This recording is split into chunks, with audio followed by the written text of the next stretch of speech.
Zee 24 तास एक पाऊल पुढे। नाशिकमध्ये काल मिनीथॉनचं आयोजन करण्यात आलं होतं। नाशिककर काल पोलिओ निर्मूलनाच्या जनजागृतीसाठी धावले। अंतिम धक्का देऊया, पोलिओला संपवूया हे घोषवाक्य घेऊन ही कालची मिनीथॉन आयोजित करण्यात आली होती।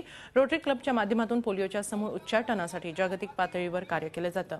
जनजागृतीच्या माध्यमातून पोलिओ विरोधातला लढा अंतिम पातळीवर नेऊन प्रत्येक शहरातून पोलिओचं उच्चाटन करण्यासाठी जनजागृतीचं प्रभावी माध्यम म्हणून मिनीथॉन भरवण्यात आली होती। 12 ते 14, 14 ते 17 आणि 17 वर्षांवरील अशा 3 वयोगटात ही स्पर्धा घेण्यात आली।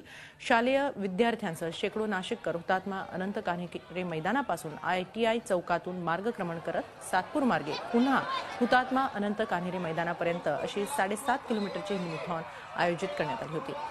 दरवर्षी रोटरी क्लबच्या माध्यमातून अशा रॅलीचं आयोजन करण्यात येतं। या रेसचा उद्देश मिनी मॅरेथॉनचा की जगामधून पोलिओचं उच्चाटन करण्याचा आहे आणि रोटरी ही आंतरराष्ट्रीय संस्था जगामध्ये या कामासाठी अग्रगण्य आहे। रोटरीचं जवळजवळ उच्चाटन झालेलं आहे आणि आता सध्याला शेवटचा धक्का देण्याचं काम चालू आहे आणि ही स्पर्धा आम्ही दरवर्षी ऑर्गनाइज करत असतो। झी 24 तास एक पाऊल पुढे।